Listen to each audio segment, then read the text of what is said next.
Ô, Knut, eu deveria ter falado isso no início. Você é um dos idealizadores do Segunda Chance junto com o Habib? É, é. E como que nasceu esse projeto e tal? E inclusive eu quero elogiar, eu vi a história lá do Habib, o cara é comunicador nato também, Ele pô. é, né, o Além Habib. de ter uma história linda lá, cidade Tiradentes e de treino, de bicicleta pros treinos e tudo mais, tomar um açaí, que eu Uhum. acompanhei o documentário. Pô, muito fera, pô. O Habib, ele tem um talento que nem ele sabia que ele tinha. Ele só percebeu, eu acho, depois que ele começou a dar entrevista e A aí, postura dele, né, meu entendeu? irmão? Ele fala as coisas com muita convicção, né? Ele fala bem. E eu entrevistei ele, cara. Eu entrevistei ele, fui na casa dele, a gente não se conhecia, né? Eu fui lá pra entrevistá-lo. E após a entrevista ele começou a me contar, né, os planos que ele tava pro pós-futebol, né, que ele já tava parando, né, já tava, na época ele já tinha decidido que ele ia parar, ele não tinha se aposentado ainda, né, não tinha, porque ele tava meio em dúvida, aquele negócio de jogador, né, mano, deve ser difícil também, o cara passou a vida inteira fazendo isso daí.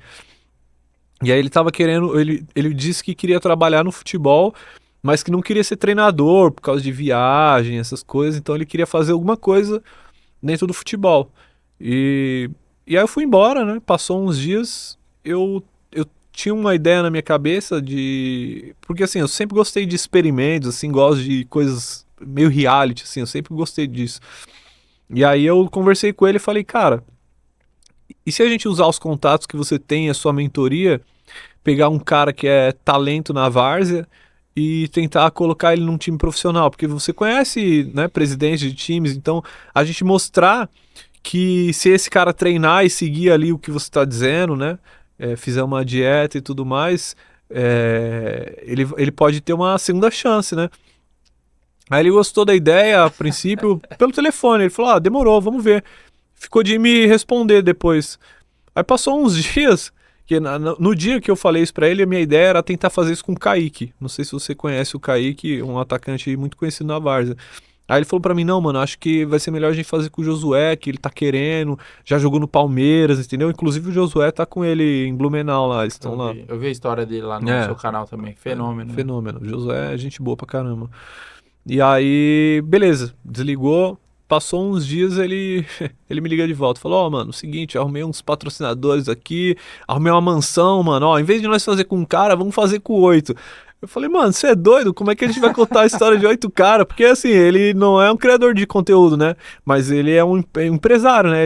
Então, assim, ele teve mais visão do que eu pro projeto, sacou? Eu pensei pequenininho ali, fazer só com cara e não tinha intenção nenhuma de fazer um projeto. Um time e tal. Era uma ideia de fazer um quadro ali pro canal e ver até onde a gente conseguiria levar esse cara, entendeu? Só que ele quis fazer outras coisas, né? Começou a trazer ideias.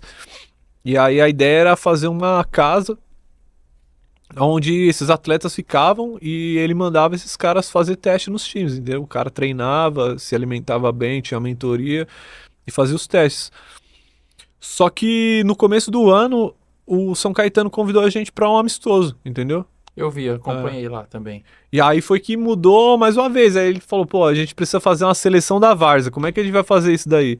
Aí chamou o Rony, chamou o Gil, né, dois treinadores, fizemos uma convocação e, cara, isso aí deu muito mais audiência do que a gente imaginava na época, né? Tanto pela aquela história assim, né, meio Davi contra Golias, né? Tipo, os caras da Várzea contra os caras, né, do profissional. Todo mundo sempre quis saber, né? Será que bate de frente? Mas, assim, teve uma união na Várzea que é difícil de você ver, né? Porque cada um tá sempre defendendo o seu, O mano. bairro, né? Exatamente. Então, a união é uma coisa muito difícil de acontecer na Várzea. Então, quando teve esse jogo, cara, dava pra sentir no clima, assim, que era tipo, nós contra os caras, entendeu? Então, isso daí eu acho que foi onde engrandeceu o projeto, né? Abriu portas, o Fabinho ficou lá no São Caetano, né? Se tornou artilheiro do Brasil. O Caio também ficou, e aí a gente começou a levar mais pra frente, né? O projeto deu só mais. Não deu uma parada, mas a gente não tem trabalhado muito nele porque o Habib tá em Blumenau, né? Tá jogando em Santa Catarina. Ô, ô, Knut, essa parada do cara da várzea, pra ele ter disciplina para jogar no profissional, você vê que você acha que eles vão ter muita dificuldade, meu irmão? Cara, assim, eu acho, tá, pessoalmente, dependendo do nível do jogador de várzea, tem cara que eu acho que nem gostaria de tentar, sabe? Então, o cara que tá ganhando aí, sei lá, 10, 20 mil no mês jogando várzea, dificilmente esse cara vai querer ir pro profissional pra tentar, entendeu? A não ser que seja de fato o sonho dele, sabe? O garoto mais novo, né? Entendeu? Agora, porque, mano, você imagina, aqui na várzea você tá com a sua família, você mora na sua casa, tá perto da sua família, não passa perrengue. Se você tiver um probleminha, você liga para um presidente de um time, o cara te ajuda, entendeu? Verdade. Aqui você, dentro da bolha ali, você é conhecido, sabe? Então você tem moral onde você chega. Como que o cara desse vai sair daqui pra ir tentar uma parada no futebol profissional pra ele ser só mais um? Às vezes chega lá, não entra nem no jogo, entendeu? Pra Então, ganhar 3K e quando quando recebe? recebe. Às vezes o cara vai pra um time aí jogar estadual, dependendo do time, e o cara não recebe nada, entendeu? Fica, atrasa tudo o salário, manda todo Atrasa. mundo embora. Então, assim, eu acho que não tem muito a ver com jogar, se o cara é jogador de várzea ou não. Não, Tem a mas ver por com o sonho exemplo, do o cara. Josué, a rapaziada aí que saiu, esse movimento que teve. A Uhum. gente tem um movimento, o Wellington Paulista e outros profissionais que estão parando de jogar, mas tem um movimento muito grande também dos atletas novos, Sim. né? Indo pro profissional. Essa é a minha dúvida. O cara que tá saindo da várzea, ele vai se adaptar à rotina de um quartel em um clube, meu irmão?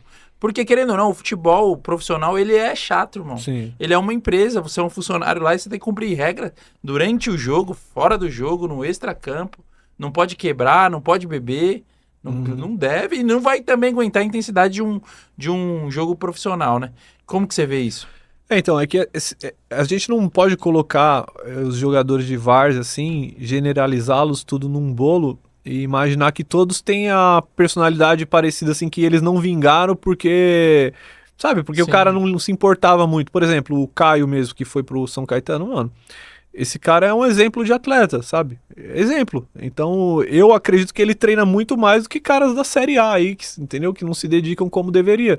Então, tem muito cara desse acredito também. perfil que não, mano, não tem oportunidade, ou quando teve oportunidade aconteceu isso, sabe? Não Ia pra um aproveitou. time, fazia lá, jogava tudo mais, mas não conhece nenhum empresário, não, sabe? Entra outro cara no lugar dele. Então, é difícil a gente Muitas variáveis, né? entendeu? Pegar um perfil assim e falar assim, esse é o perfil do jogador de várzea. Tem cara que é louco mesmo, mas tem cara que é dedicado, pô. Tem cara que é muito dedicado na várzea, entendeu? Tem um atleta do futsal mesmo, que é o Negão, pô, o cara, ele é um atleta assim, um atleta, mano. Ele vive a vida de atleta, entendeu? Independente dele...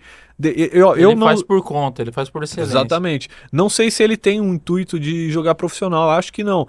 Mas ele vive todos os dias como um atleta. E tem muitos caras assim na várzea hoje em dia. Até porque se no nível que é a várzea hoje, cara, tu não joga mais as copas de alto nível treinando, dando uma corridinha na pracinha uma vez na semana, entendeu? Isso não existe mais, cara.